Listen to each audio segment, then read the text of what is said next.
La F1 lève l'obligation vaccinale Covid pour 2023. La FIA a confirmé qu'elle allait lever la restriction concernant le personnel non vacciné dans le paddock.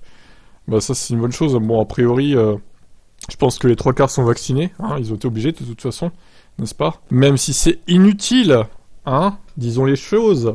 Inutile, bon, peut-être pas pour les personnes âgées, mais pour les 20, 30 ans, 40 ans, c'est inutile de se vacciner, je maintiens. Hein. J'ai eu le Covid en septembre, bon, j'ai pas été très bien pendant 2-3 jours, et après c'est revenu, quoi.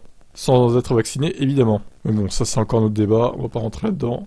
Donc les personnes non vaccinées contre le Covid-19 seront autorisées à revenir dans le paddock. En outre, la FIA n'organisera plus d'installation de tests sur le site, mais continuera à informer les parties prenantes sur les possibilités d'essais à proximité des circuits. L'assouplissement des règles s'inscrit dans l'optique des gouvernements du monde entier. Sauf la Chine, du coup, de nombreux pays autorisant désormais l'accès sans test à travers leurs frontières. Toutefois, la FIA a souligné que les personnes présentant des symptômes Covid ou une infection confirmée par le Covid-19 ne seront pas autorisées. Bon, bah ça c'est... oui, ça me paraît logique, si c'est pour contaminer tout le monde, ça sert à rien. Ça signifie que si un pilote est testé positif, il ne sera pas autorisé à participer au week-end de course. Au début de l'année, certains pilotes se sont demandé s'il était juste de forcer un pilote à manquer une épreuve, s'il était diagnostiqué avec le Covid.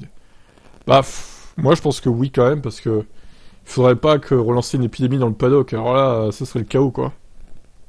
Je pense que le Covid a tellement évolué que je pense que le meilleur juge sera nous-mêmes pour décider, avait déclaré Pérez à Bahreïn, 2022.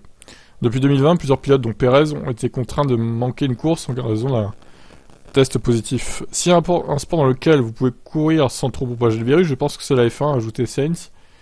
Ah, on est quand même en contact avec en F1 avec les mécanos, les ingénieurs, tout ça quoi. Alors s'il faut qu'il y ait le mec en sortant de sa voiture, il mette un masque direct, ouais, c'est un peu délirant quand même.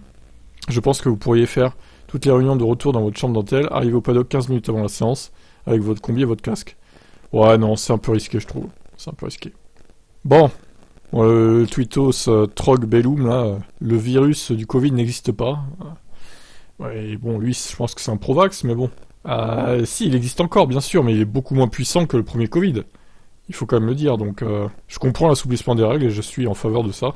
Ils ont raison. Sauf la Chine, apparemment, qui a toujours sa politique zéro Covid. Vous en pensez quoi de cet assouplissement, vous? Bye bye.